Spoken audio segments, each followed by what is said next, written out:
पिछली क्लास में हम लोगों ने भारतीय संविधान की विशेषताओं पर आधारित लगभग 50 से 60 क्वेश्चंस का अच्छे से प्रैक्टिस किया था और हम बोले थे कि आगे की क्लास में हम पूरा जितना भी है जीएसजीके का हर एक टॉपिक वाइज लगभग 40-50 क्वेश्चंस प्रैक्टिस करेंगे और उसका दूसरा पार्ट है।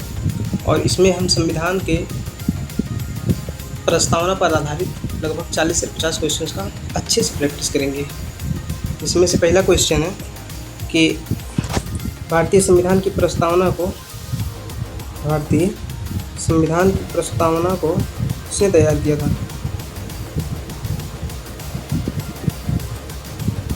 क्वेश्चन है कि भारतीय संविधान की प्रस्तावना को किसने तैयार किया था?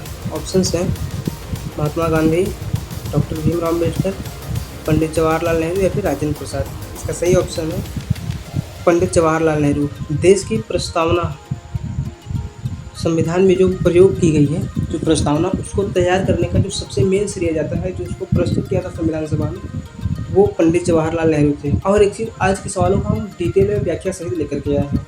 एक शॉर्ट नोटिस ताकि उससे अच्छे क्वेश्चन की प्रैक्टिस हो सके। इसे देखो दिया हुआ है यहाँ पे, सॉल्यूशन भी है कि ऑप्शन सी सही है, पंडित जवाहरलाल नेहरू।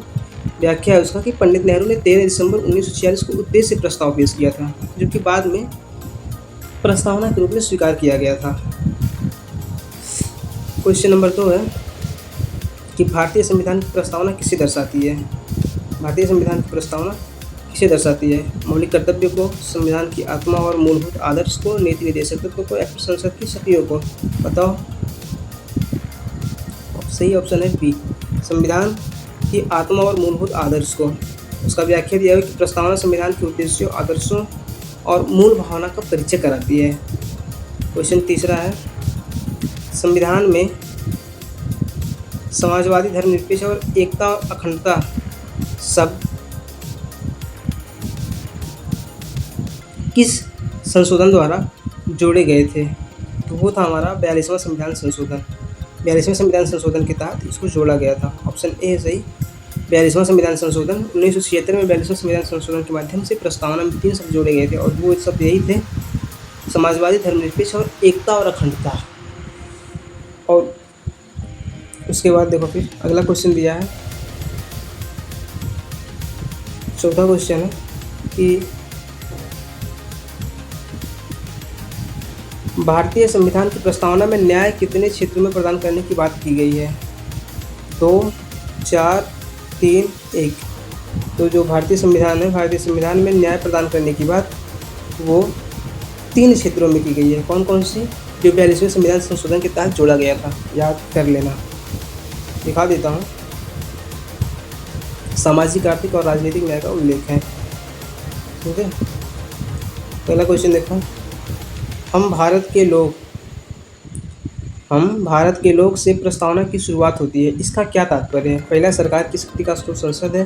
हम भारत के लोग से हमारी प्रस्तावना की शुरुआत होती है, इसका मतलब ये है कि सरकार की शक्ति जो है उसका मेन स्रोत संसद है। यानी जो भी सरकार की शक्तियाँ हैं वो संसद से होकर के निकलती हैं, या फिर सरकार की शक्ति का स्रोत न्यायपालिका है।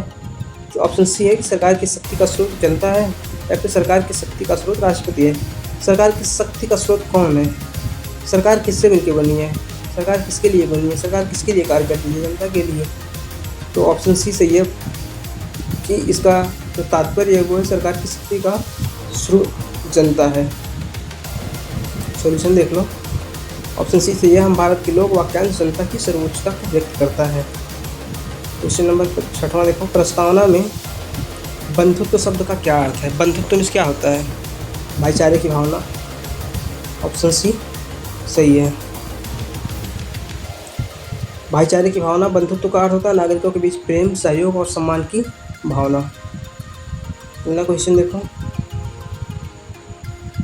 निम्नलिखित में से कौन सा प्रस्तावना का अंग नहीं है? धर्मनिरपेक्षता है, हाँ है। समाजवाद, ये भी है। पूंजीवाद, लोकतंत्र, पूंजीवाद नहीं है, बाकी सब है।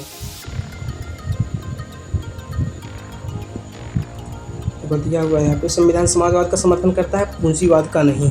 हमारे संविधान में पूंजीवाद का कहीं कोई वर्णन नहीं दिया गया है। अगला क्वेश्चन देखो, प्रस्तावना 8। क्वेश्चन नंबर 8, प्रस्तावना किस प्रकार न्याय स्वतंत्रता और समानता प्राप्त करने की बात करती है? युद्ध द्वारा, अहिंसा द्वारा, विधि द्वारा या फिर राजनीति द्वारा? तो जो हमारे देश की प्रस्तावना है वो विधि द्वारा न्याय, स्वतंत्रता और समानता प्राप्त करने की बात करती है। सॉल्यूशन देखो, विधि द्वारा। भारतीय संविधान विधि के शासन द्वारा इन आदर्शों की प्राप्ति सुनिश्चित करता है। अगला क्वेश्चन देखो, लोकतंत्रात्मक गणराज्य में गणराज्य का अर्थ क्या है? गण में जनता, गण में जनता, राज्य में शासन, यानी जनता का शासन। बस। राजा के शासन को मान्यता देना? नहीं। वंशानुगत शासन को बढ़ावा देना? नहीं।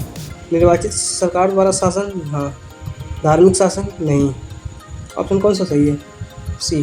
क्या देख लो, सी सही है, निर्वाचित सरकार द्वारा शासन। गणराज्य का अर्थ है प्रमुख का चुनाव जनता द्वारा या उनके प्रतिनिधियों द्वारा किया जाता है। अगला क्वेश्चन है 10 नंबर, संविधान सभा द्वारा प्रस्तावना को कब अपनाया गया था? तो संविधान सभा द्वारा प्रस्तावना को कब अपनाया गया छोड़ दो।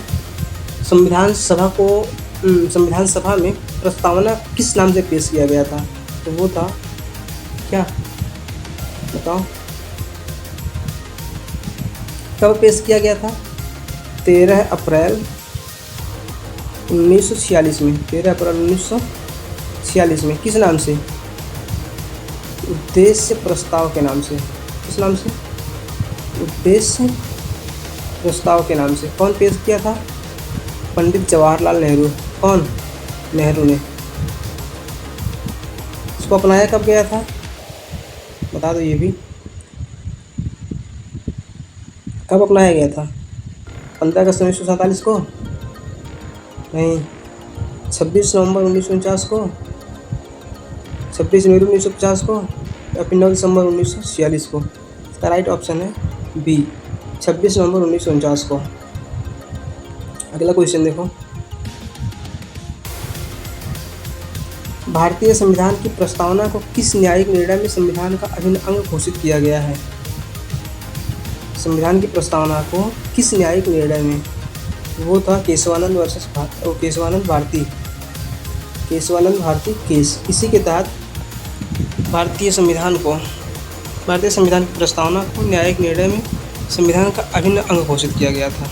तो केस लंबा चौड़ा चला था, पढ़ देना ध्यान से। 1973 में सुप्रीम कोर्ट ने कहा कि प्रस्तावना जो है संविधान का अनिवार्य हिस्सा होता है।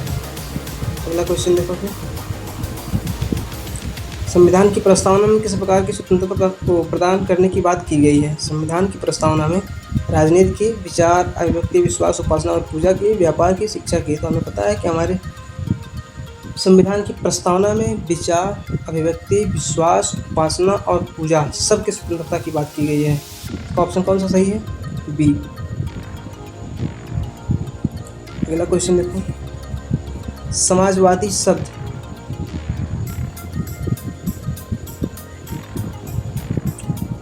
शब्द का अर्थ प्रस्तावना में किस प्रकार लिया गया है? पहला, राज्य के स्वामित्व के माध्यम से समाजवाद, या फिर लोकतांत्रिक समाजवाद, पूंजीवाद समाजवाद। पूंजीवाद का समर्थन नहीं करता तो पूंजीवाद समाजवाद तो इससे गलत है। राज्य के स्वामित्व के माध्यम से समाजवाद नहीं। लोकतांत्रिक समाजवाद, लोकतंत्र की सरकार है तो समाजवाद जो चलेगा वो भी लोकतंत्र की ही चलेगी। ऑप्शन बी सही है। अगला क्वेश्चन देखो, 14 नंबर, प्रस्तावना में उल्लेख संपूर्ण प्रभुत्व संपन्न का अर्थ क्या है? संविधान की प्रस्तावना में जो उल्लेखित है कि संपूर्ण प्रभुत्व संपन्न, इसका क्या अर्थ है? संपूर्ण प्रभुत्व संपन्न, संपूर्ण में पूरा, प्रभुत्व में शासन, संपन्न में सुख, संपन्नता। और इसका सही जो ऑप्शन होगा वो होगा आंतरिक और बाह्य स्वतंत्रता। अगला क्वेश्चन देखो, तो व्याख्या भी अच्छा दिया हुआ है कि भारत न तो किसी बाहरी शक्ति के अधीन है, न ही आंतरिक रूप से किसी के नियंत्रण में है। सब कुछ अच्छे से रेडी करवाया हूँ, ध्यान से देखो, मिलेगा नहीं कहीं ऐसा, क्योंकि खुद हाथ से रेडी करवाया गया है ये। किस वर्ष प्रस्तावना में परिवर्तन हुआ था? तो वो था 42वां संविधान संशोधन। 42वां संविधान संशोधन 1976। इसी में भारतीय संविधान में संशोधन किया गया था और 3 नए शब्द जोड़े गए थे।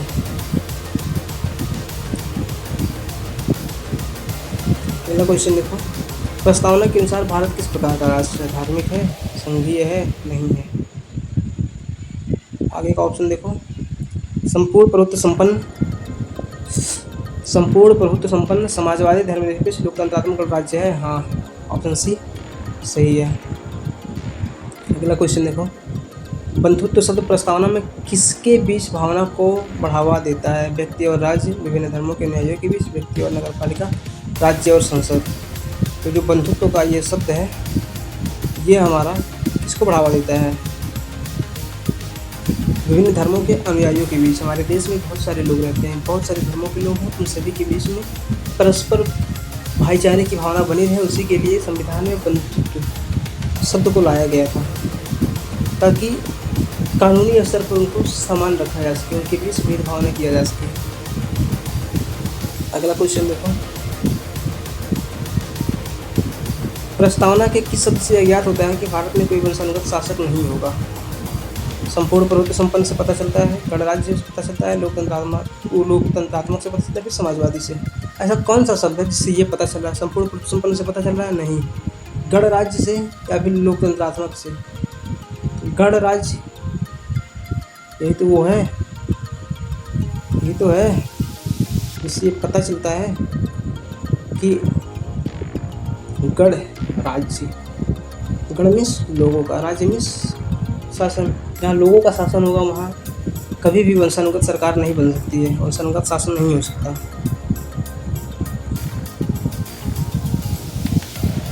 अगला क्वेश्चन देखो,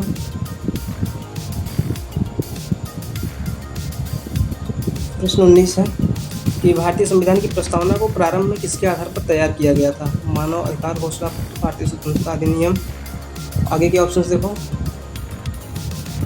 उद्देश्य प्रस्ताव या फिर नेहरू रिपोर्ट। तो हमारे देश की जो प्रस्तावना है, उद्देश्य प्रस्तावना जो है, प्रस्तावना ये उद्देश्य प्रस्ताव पर ही टिका हुआ है, जो पंडित जवाहरलाल नेहरू के द्वारा रेडी की गई थी। पंडित नेहरू की उद्देश्य प्रस्तावना से प्रेरणा लेकर प्रस्तावना तैयार की गई थी। अगला क्वेश्चन देखो, संविधान सभा की पहली बैठक कब हुई थी? तो वो हुई थी 9 दिसंबर 1946 को। ऑप्शन सी सही है। अगला क्वेश्चन देखो, प्रस्तावना में समानता का अर्थ क्या है? प्रस्तावना में समानता का अर्थ क्या है? प्रस्तावना में समानता का अर्थ है कि सभी को समान अधिकार और अवसर मिलना चाहिए। अगला क्वेश्चन देखो, प्रस्तावना में प्रभुत्व संपन्न शब्द का क्या अर्थ है? प्रभुत्व संपन्न का मतलब होता है कि बाहरी और आंतरिक शक्तियों दोनों में स्वतंत्रता होनी चाहिए। ऑप्शन बी सही है। अगला क्वेश्चन देखो, संविधान की प्रस्तावना के तहत भारत में न्याय किस प्रकार से सुनिश्चित किया जाता है? संविधान की प्रस्तावना के तहत भारत में न्याय किस प्रकार से सुनिश्चित किया जाता है? चुनाव द्वारा? नहीं। विधायिका द्वारा? सब चुनाव के तरीके नहीं है, न्याय के तरीके नहीं, सब चुनाव के तरीके हैं।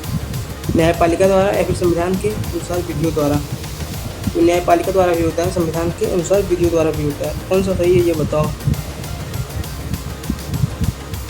न्यायपालिका कितना न्याय करती है सबको पता है, चुतिया बैठी हैं सब।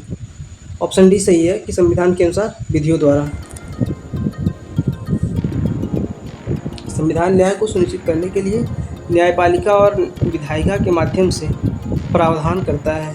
अगला क्वेश्चन है कि प्रस्तावना में धर्मनिरपेक्ष शब्द का क्या अर्थ है? प्रस्तावना में धर्मनिरपेक्ष शब्द का क्या अर्थ है?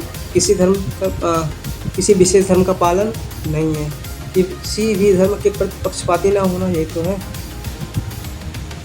सभी धर्मों को समान समर्थन नहीं, सभी धर्मों को एक राज्य धर्म के रूप में अपनाना, ये भी नहीं है। धर्मनिरपेक्ष का मतलब ये है कि किसी भी धर्म के साथ भेदभाव नहीं किया जाएगा, न ही किसी धर्म को बहुत ज़्यादा महत्व दिया जाएगा और न ही किसी धर्म को नीचा दिखाया जाएगा। सभी धर्मों को समान आदर सम्मान दिया जाएगा। अगला क्वेश्चन देखो, क्वेश्चन नंबर 25 है कि भारतीय संविधान में सामाजिक न्याय की अवधारणा कहाँ से ली गई है? तो सामाजिक न्याय की जो अवधारणा है वो ली गई है भारतीय स्वतंत्रता संग्राम के आदर्शों से। ऑप्शन नंबर डी सही है।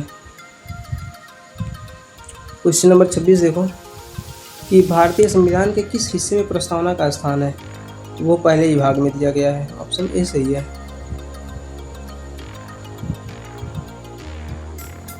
संविधान में प्रस्तावना की स्थिति क्या है? मूलभूत अधिकार, मूल संरचना, मार्गदर्शक सिद्धांत या फिर संविधान के अंतर्गत अधिकार। तो वो जो है वो मूल संरचना है, मूलभूत आधार है उसका। ऑप्शन बी सही था, मूल संरचना। सुप्रीम कोर्ट ने प्रस्तावना को संविधान की मूल संरचना के रूप में माना है, जो उसकी पहचान और उद्देश्यों को व्यक्त करती है। अगला क्वेश्चन है कि भारतीय संविधान की प्रस्तावना में हम भारत के लोग शब्दों से क्या व्यक्त होता है? हम भारत के लोग शब्दों से क्या व्यक्त होता है? देखो दिया है जनता की सर्वोच्चता, शासन का अधिकार राष्ट्रपति को, या फिर न्यायपालिका का अधिकार, पंक्ति के नेताओं का अधिकार। तो हम भारत के लोग अर्थात जो भारत के लोग हैं वही सर्वश्रेष्ठ हैं, यानी जनता ही श्रेष्ठ है। तो जनता की सर्वोच्चता का वर्णन यहाँ से हमें मिलता है। अगला क्वेश्चन देखो 29 नंबर है कि भारतीय संविधान की प्रस्तावना किस प्रकार के समाज की ओर इंगित करती है? पंक्तिबद्ध समाज, अमीर गरीब समाज, समान और न्यायपूर्ण समाज और परंपरागत समाज। तो हमारे देश की जो प्रस्तावना है वो समान और न्यायपूर्ण समाज की तरफ हमें इशारे देती है, उस तरफ से हमें देखना चाहती है। अगला क्वेश्चन है लोकतंत्रात्मक गणराज्य के तहत भारत के शासन तंत्र का कौन सा रूप अपनाया गया है? ए संसद प्रणाली, बी राष्ट्रपति प्रणाली, सी महंगाई प्रणाली, डी संसदीय प्रणाली। इसका जो राइट आंसर है वो ए संसद प्रणाली। अगला देखो 31 नंबर है कि प्रस्तावना में हम भारत के लोग से क्या दर्शाया गया है? हम भारत के लोग से क्या दर्शाया गया है? हम भारत के लोग से दर्शाया गया है कि भारतीय जनता का अधिकार सबसे ऊपर है। अगला क्वेश्चन देखो हम भारत के लोग से यह स्पष्ट है कि भारत में राज्य की जनता से आती है। हम भारत के लोग से यह स्पष्ट है कि भारत में राज्य की शक्ति जो है वो जनता से आती है। अगला क्वेश्चन है 32 नंबर कि भारतीय संविधान की प्रस्तावना में किस शब्द को जोड़ा गया था ताकि समाजवाद की अवधारणा बनी रहे? वो है धर्मनिरपेक्ष नहीं, स्वतंत्र नहीं, समाजवादी शब्द को जोड़ा गया था ताकि पूरे देश में जो समाजवाद की भावना है, अवधारणा है वो बची रहे, बनी रहे। अगला क्वेश्चन है प्रस्तावना को भारतीय संविधान में क्या स्थान प्राप्त है? यह एक आदर्श है, यह संविधान का भाग है, यह संविधान का मार्गदर्शक सिद्धांत है, यह संविधान का हिस्सा नहीं है। तो प्रस्तावना को संविधान का मार्गदर्शक सिद्धांत माना गया है। अगला क्वेश्चन देखो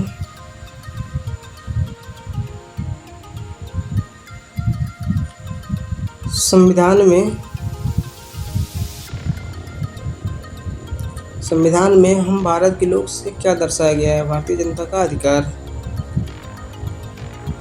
अगला क्वेश्चन देखो भारतीय संविधान की प्रस्तावना में किस शब्द को जोड़ा गया था ताकि समाजवाद की अवधारणा बनी रहे? तो वो है समाजवादी। अगला क्वेश्चन है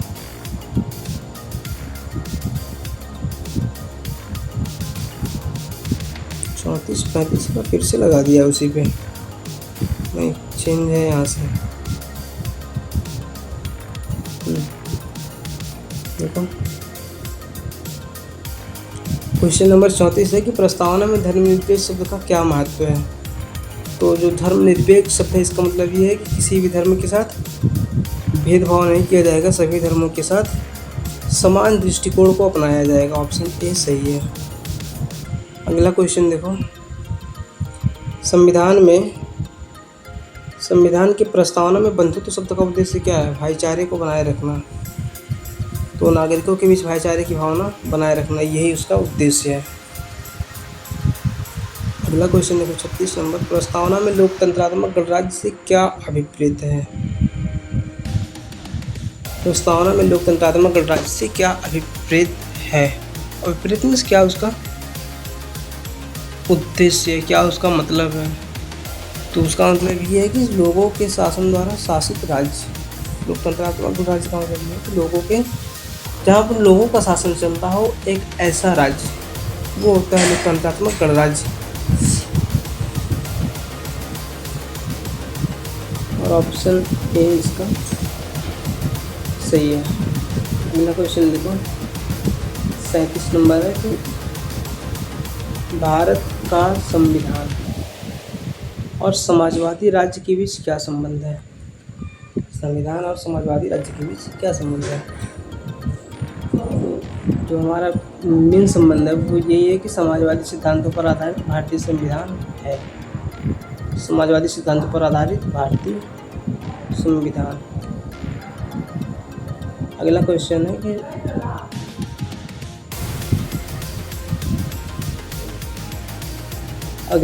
है कि संविधान की प्रस्तावना में लोकतंत्र किस प्रकार का है। संविधान की प्रस्तावना में लोकतंत्र किस प्रकार का है। संसदीय लोकतंत्र, प्रतिनिधि लोकतंत्र, पूर्ण लोकतंत्र या समाजवादी लोकतंत्र। इसका राइट आंसर है प्रतिनिधि लोकतंत्र।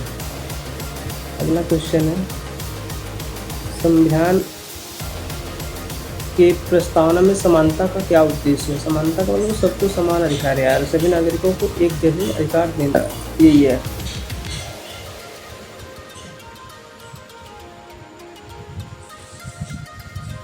भारतीय संविधान की प्रस्तावना में न्याय का उद्देश्य क्या है। न्याय का उद्देश्य क्या होता है। सबको बराबर न्याय मिले, न्याय का अधिकार देना, सामाजिक न्याय के लिए प्रावधान या न्यायपालिका का अधिकार, गरीबों को न्याय देना। कौन सा सही है। सिंपल है यार, न्याय का उद्देश्य न्याय का अधिकार देना बस। 40 नंबर देखो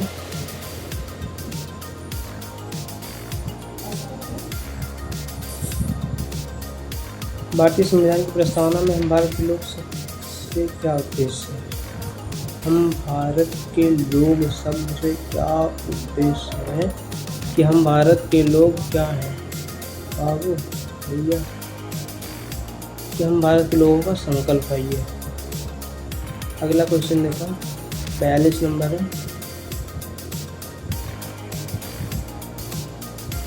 प्रस्तावना में समाजवादी शब्द किस प्रकार से जोड़ा गया था। तो वो जोड़ा गया था 42वें संविधान संशोधन के माध्यम से। ऑप्शन ए सही है। अगला क्वेश्चन देखो संविधान की प्रस्तावना में धर्मनिरपेक्ष शब्द का क्या उद्देश्य है। संविधान की प्रस्तावना में धर्मनिरपेक्ष शब्द का उद्देश्य है कि वह किसी भी धर्म के साथ भेदभाव नहीं करेगा। राज्य द्वारा किसी भी धर्म का पक्ष लेना नहीं। प्रत्येक नागरिक को अपने धर्म को पालन करने से स्वतंत्रता देना नो, इसका ये उद्देश्य नहीं है। धर्म के प्रति एक निश्चित दृष्टिकोण रखना, अपने धर्म के बिना किसी सरकार का निर्माण करना। कौन सा सही होता। धर्मनिरपेक्ष का मतलब होता है कि किसी भी धर्म के साथ भेदभाव न किया जाए, सबको अधिकार दिया जाए कि वो अपने हिसाब से अपने धर्म का चुनाव करें। ताकि ऑप्शन की सही है। अगला क्वेश्चन देखो 44 नंबर है कि न्याय शब्द का क्या अभिप्रेत है। न्याय शब्द से क्या अभिप्रेत है। न्याय मीन्स आर्थिक, सामाजिक और राजनीतिक न्याय। ऑप्शन डी सही है। ऑप्शन डी सही है। इसके बाद 45 नंबर क्वेश्चन देखो भारतीय संविधान में प्रस्तावना के बाद सबसे पहला कौन सा भाग है। प्रस्तावना के बाद सबसे पहले कौन सा भाग है। अरे ऑप्शन हैं ए नीति निर्देशक तत्व, बी मौलिक अधिकार, सी संघ और राज्य में संबंध, डी है नागरिकों के कर्तव्य। तो हमारा जो प्रस्तावना के बाद पहला भाग है वो दिया हुआ है मौलिक अधिकारों का। ऑप्शन बी सही है। अगला क्वेश्चन देखो प्रस्तावना में बंधुत्व शब्द का क्या उद्देश्य है। प्रस्तावना में बंधुत्व शब्द का क्या उद्देश्य है। बंधुत्व में भाईचारे की भावना, नागरिकों के बीच भाईचारे की भावना को बढ़ाना। अगला क्वेश्चन देखो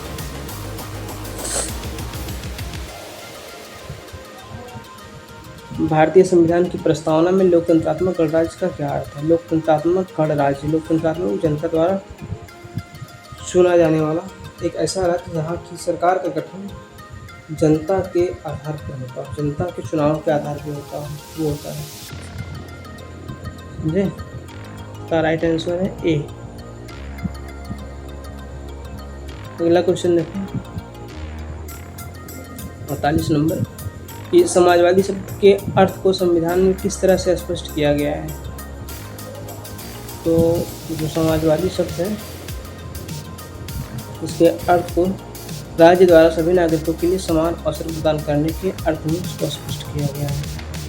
अगला क्वेश्चन है कि भारतीय संविधान के प्रस्तावना में न्याय का लक्षण क्या है? न्याय का लक्षण क्या है? तो न्याय का लक्षण जो है वो दिया है सामाजिक, आर्थिक और राजनीतिक न्याय की स्थापना। ऑप्शन डी सही है। अगला क्वेश्चन है लास्ट क्वेश्चन कि प्रस्तावना के तहत भारत की राजनीतिक व्यवस्था का क्या स्वरूप है? तानाशाही, समाजवादी, लोकतंत्रात्मक, राजशाही। लोकतंत्रात्मक गणराज्य है। ऑप्शन सी सही है। बाकी 50 क्वेश्चन कंप्लीट हुए। 50 क्वेश्चन पूरे कंप्लीट हुए। अगला क्लास तीसरी क्लास में कुछ अच्छे से क्वेश्चन लेकर के फिर से मिलेंगे। बाय।